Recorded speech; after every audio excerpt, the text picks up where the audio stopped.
So the ascetics renounce sensual pleasures because the sensual pleasures are a hindrance. They're a block in meditation. And because sensual pleasures block success, sensual desires, not the pleasures, the desires block success in meditation, the ascetics decide we will not engage in sensual pleasures so that our meditation practice is not blocked, so that it's free.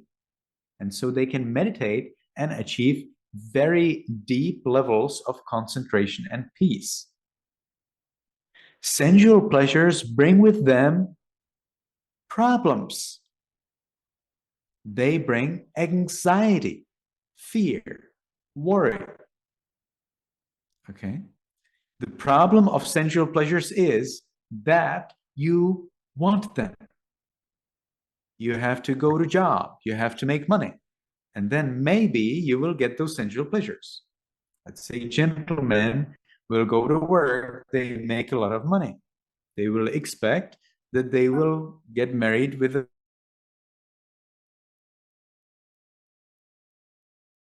frozen. Yes, we can Are we hear still you. connected? Okay. So the gentlemen go to work, they make a lot of money, then they will find a lady and they get married. And then there's a worry. Actually, there's worry even before marriage. Will she really marry me? Will she really be with me? Does she really like me?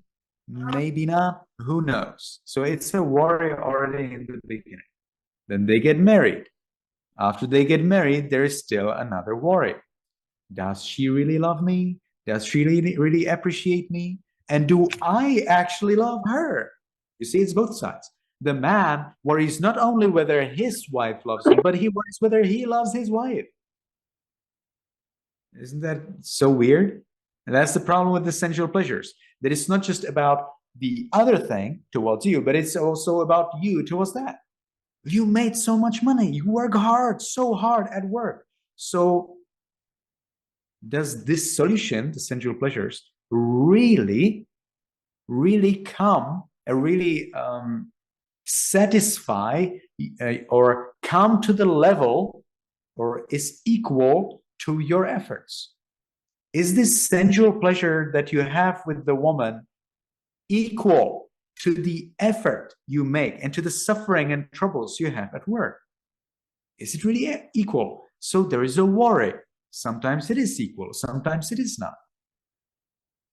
And then you worry, maybe the lady, maybe my wife actually loves somebody else. You worry, maybe it's not true, maybe she just loves you, but you don't know. And then maybe you have children. After you have children, you think, oh, maybe she actually loves the children more than me. Maybe I actually love somebody else more than her. See, it's a worry. And then you get older. And then when you get older, the lady, for example, starts to love, starts to appreciate a lot of amazing food. And so the lady becomes a little bigger. Or she doesn't take care so much about her appearance, which is actually sometimes common when ladies have children. Some ladies do not care about their appearance. And that's a problem for the man. Oh, what? I married this woman because she's beautiful. Now she's not beautiful. What am I going to do with that? You see? And then the man becomes old and the lady becomes old. And he's like, oh, this lady is just old. She has so many faults. She's not perfect. Sometimes she gets ill. Sometimes she's wrong. And some ladies, sometimes they shout at the man. Oh, this lady is sometimes shouting at me. There's a saying in English that the sword of a woman is her tongue. Okay? So when women speak to men, men feel as if the woman is cutting off the flesh of the man's body. The woman doesn't know it, but that's the feeling of the man. Okay? So that's so much of worry. So much of trouble, you see, for sensual pleasures. And the man still goes to the work, the man still goes and works hard regardless whether the woman is faithful or not faithful, loves him or not, or is beautiful or not. No, still the man goes to work and still has to make money and take care of the house or take care of the woman and make sure that there is enough money for food and for the children and for electricity and water and the car and so on and on.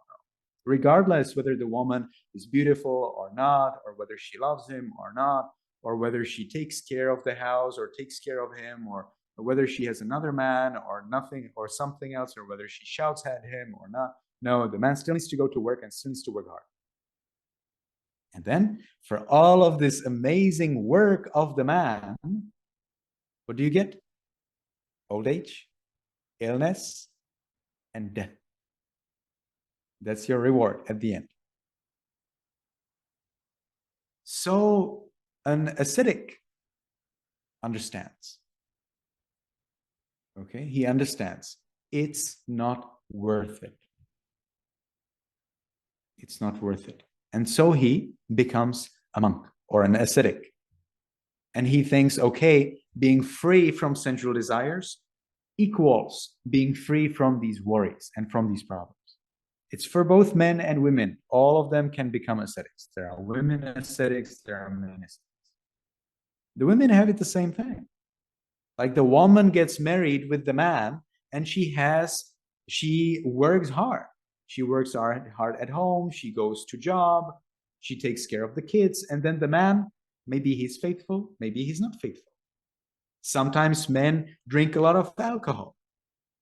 And so then they come at home, they're drunk, and they have stinking smell from their mouth, or they beat the children, or they beat the woman, or they tell lies, or they are lazy and they do not actually go to work, or they use the money for something useless, for gambling or for alcohol. Yeah, it's the same thing on both sides. Women worry, men worry. Sensual pleasures are the ultimate way to worry and suffer. So both men and women can become monks and nuns. Now, that's why ascetics give up sensual pleasures, because they understand the problem. They understand the taint or the dirt in the sensual pleasures. Sensual pleasures are dirty because they bring with them this worry, this fear, this loss, these troubles, this crying and weeping and lamenting. Okay? So that's why people become ascetics. All right. So if you have any questions about ascetics, ask an ascetic. I am an ascetic. So if you have a question, you can ask me. Now, of course, I'm showing you why an ascetic becomes an ascetic because I am an ascetic. Now, maybe if there was somebody else who is not an ascetic, they would speak something else. They would say, well, but sensual pleasures are sometimes pretty good. So you see, I'm telling you from my point of view. Okay, my point of view. When I was a layperson, I had a girlfriend and I enjoyed sensual pleasures very much, a lot. But then I saw the problem of sensual pleasures and I myself left from my girlfriend and I became an ascetic because I saw there is a problem, there is a worry. And she loved me and I loved her and she was faithful and I had a lot of money. No problems. No. But I was aware of the worry, of the probability.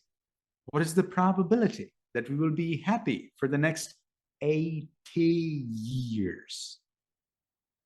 I was 20 years. I was 20 years old. Suppose I would get married with the girlfriend. Well, then we would live, let's say, until 100 years of age. We'd be together 80 years, 80.